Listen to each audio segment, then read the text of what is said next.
Taiyo is a pathetic orphan who somehow became friends with the most popular girl from a powerful assassin family. But everything changes when he finds out her life is at risk, so he decides to marry her to take down her enemies before they can enjoy a wild honeymoon. A few days after Taiyo lost his whole family in a terrible car crash, he finds himself looking at their photos during the funeral. It hits him how quickly you can lose what you love, and he instinctively pulls his hand away from his childhood friend, Matsumi. But she holds on to his hand again and promises to be there for him, no matter what, causing him to finally let out the tears he has been holding back. Weeks later at school, Matsumi comes to bring him lunch, and when she questions why he keeps pushing everyone away, he snaps at her to save her caring mother routine for when she becomes the baby mama of some street thug. Even though he clearly tried to intimidate her, she forces him to take her food, so he thanks her and then asks why she rejected the captain of the soccer team. Just then, the vice principal arrives to grab a bite and OS best about how much he loves Matsumi's cooking. When she questions how he returned from his lecture trip so quickly, Kyoichiro insists he did it just to be near her and tells Taiyo to visit him after class before he leaves. Hours later, Taiyo finds himself in Kyoichiro's office, puzzled as to why the wannabe secret agent is sitting so close when there's a perfectly good chair available. Suddenly, Kyoichiro shows him a whole collection of Matsumi's photos, but the real surprise comes when he plays a video where he nearly sent the soccer team captain to his grave. Just as Taiyo thinks about calling for help, Kyoichiro holds a knife against his neck and confesses he can't handle Matsumi's relationship. Out of nowhere, a girl wrapped in toilet paper leaps through the window, and Taiyo quickly hits the snooze button, only to wake up surrounded by Matsumi and a group of weirdos who look like they escaped from Frankenstein's lab. After jumping off the couch and demanding to know what's happening, Matsumi explains that they are all her siblings and adds that everyone in their family is a super spy. As Kengo tries to explain Kyoichiro's reputation as the top assassin in the country, the alarm system goes off, signaling his return. Futaba quickly tells Taiyo that he must marry Matsumi as it's the only way to keep Kyoichiro from killing him. When Matsumi protests, saying they can't just impose a family on him after he lost his own, they all agree to confront Kyoichiro while she and Kengo take Taiyo deeper into the house to hide. But just a few minutes later, Kyoichiro catches up and tells Matsumi to stop trying to shield him.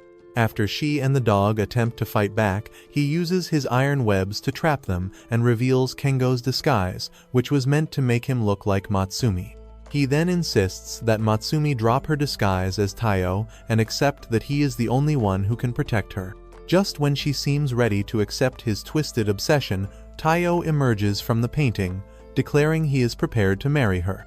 Realizing he is serious, she unlocks the second half of her ring and throws it to him. But Kyoichiro activates his steel webs again to stop Taiyo.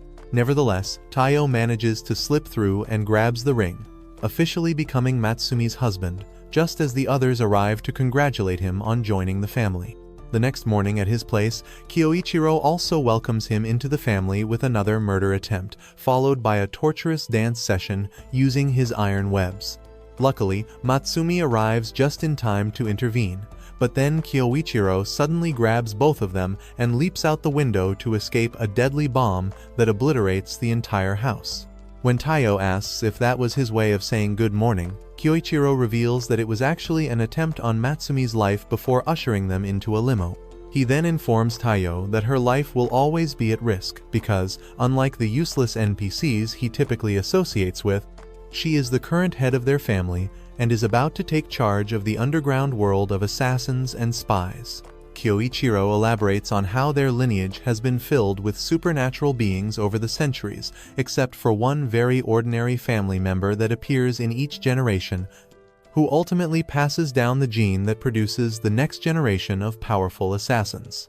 With Matsumi being the current carrier and family head by default, Kyoichiro emphasizes that it is every family member's duty to ensure her survival at all costs. Just then, a group of underworld assassins launches a broad daylight attack to eliminate her, and Taiyo nearly loses control as the limo is showered with bullets, but Matsumi reassures him not to panic because their dog, Goliath, is an amazing driver. While Taiyo begins to pray like an exorcist who has just encountered the devil, Kyoichiro takes a moment from his tea to deal with the situation.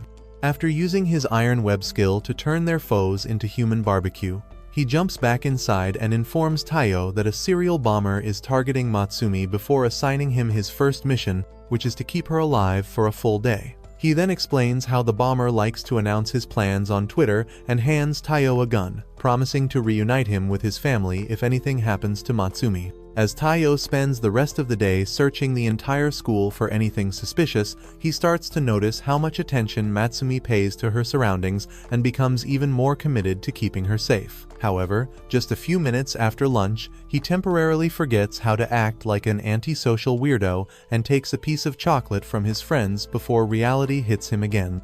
Moments later, he finds himself waking up in the student council office, where Matsumi explains that the infirmary was closed right before he notices a bomb attached to the roof. After it goes off, they manage to survive thanks to his quick thinking, but he soon realizes that the bomber must have been tracking her every move. When he sees the last bomb placed in his shirt, he decides to sacrifice himself to keep her safe, but just as he jumps out, Kyoichiro disables it and praises him for sticking to the mission. Once they return inside, the rest of the family arrives and reveals that they had been sneaking around campus to assist Taiyo since it's his first mission.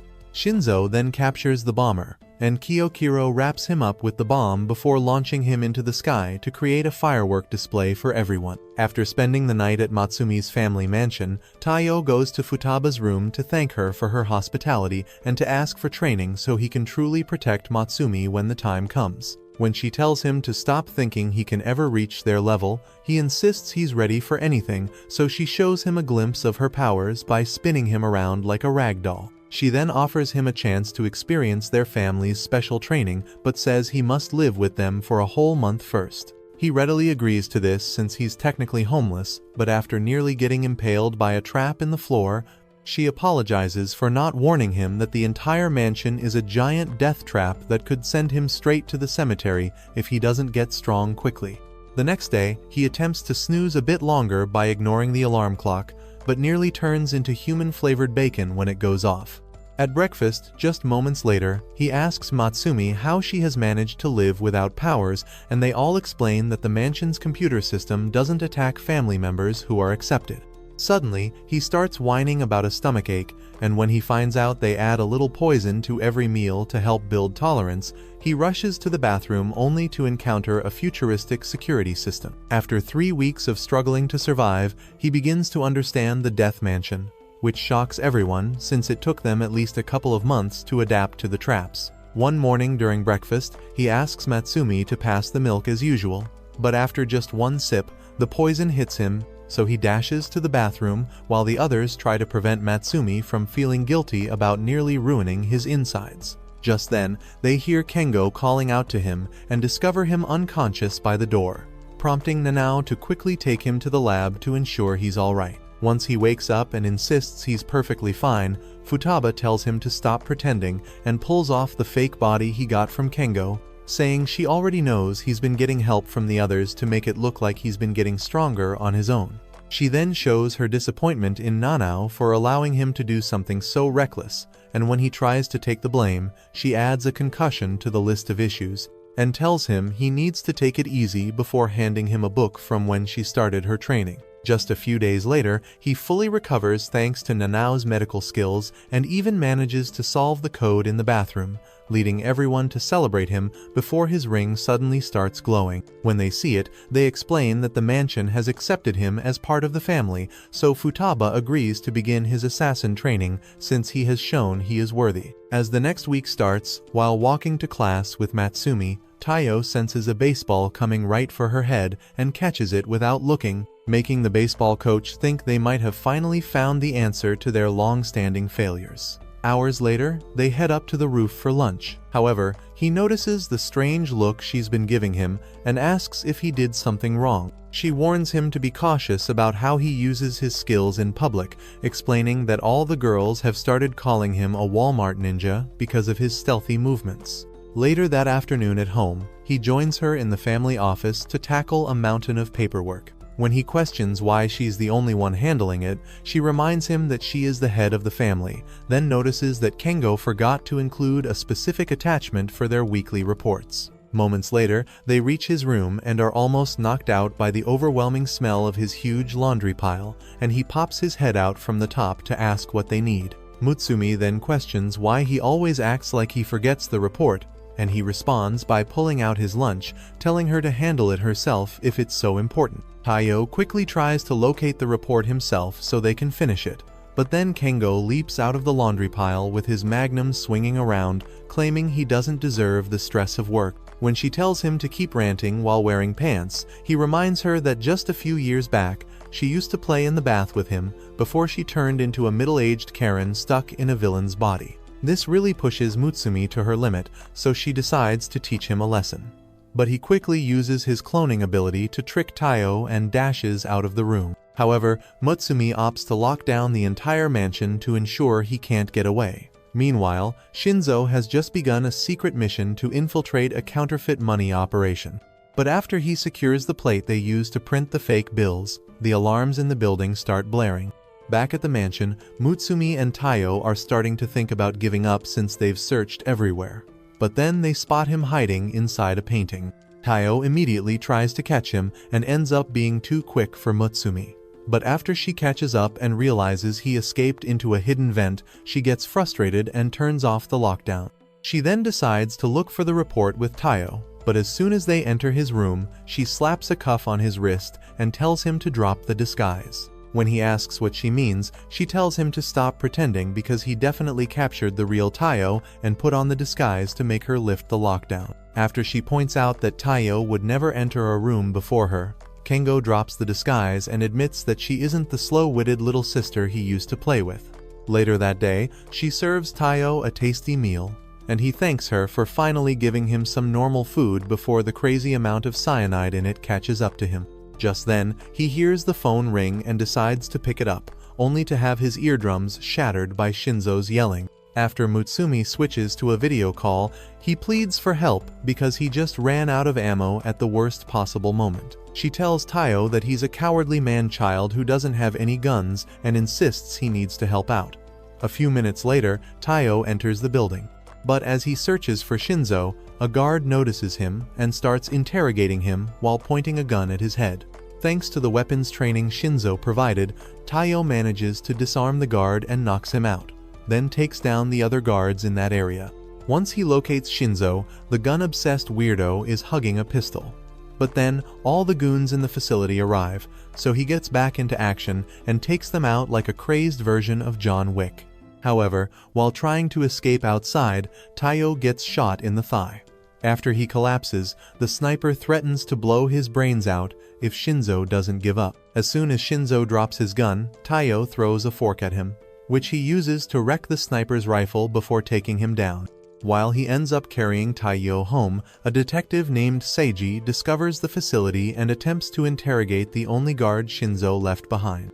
But the guard won't say anything, so Seiji cracks his head open and decides to focus on Taiyo instead. A few nights later, he spots Taiyo on his way home and asks for a friendly chat at the precinct. Once they reach an interrogation room, he pulls out photos from Taiyo's recent activities and asks for information about the people he works with, claiming there's no way a slow-witted little guy like him could handle so many missions alone. When Taiyo insists he doesn't know what he's talking about, Seiji casually spikes a glass of water right in front of him and forces it down his throat.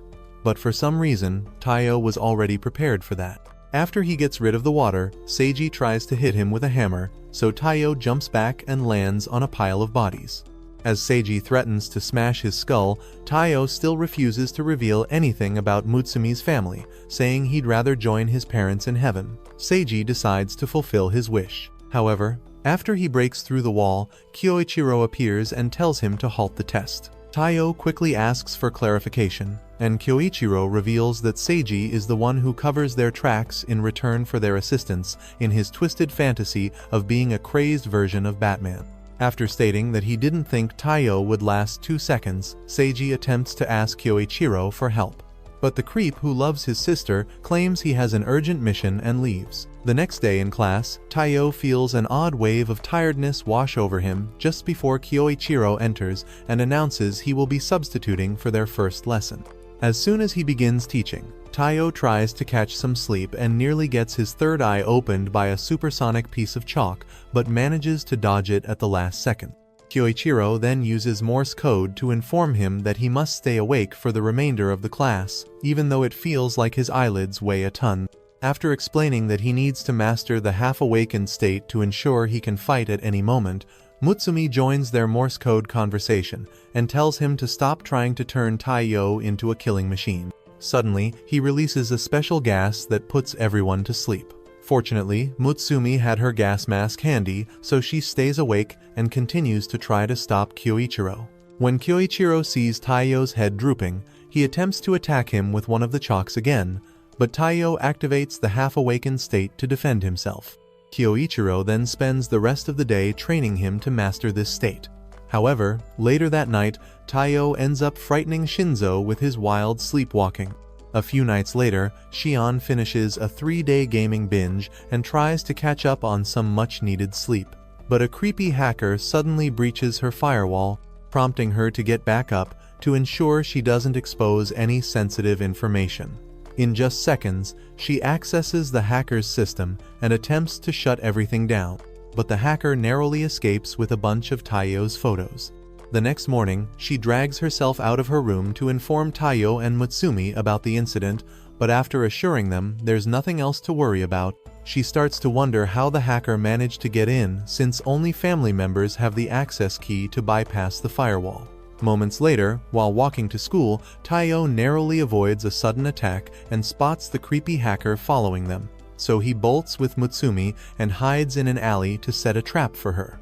However, she surprises him by launching an attack from the roof, declaring her love for him and asking if he would kindly stay still so she can rip his heart out. Just then, Mutsumi recognizes Ayaka and informs Taiyo that she is a notorious assassin who targets guys she finds attractive, using needles to express her twisted affection.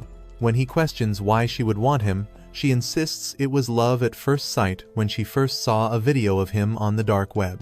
In the next moment, she takes down another assassin who was after him and shows him a bounty that has gone public, stating that she needs to poke holes in him before anyone else does.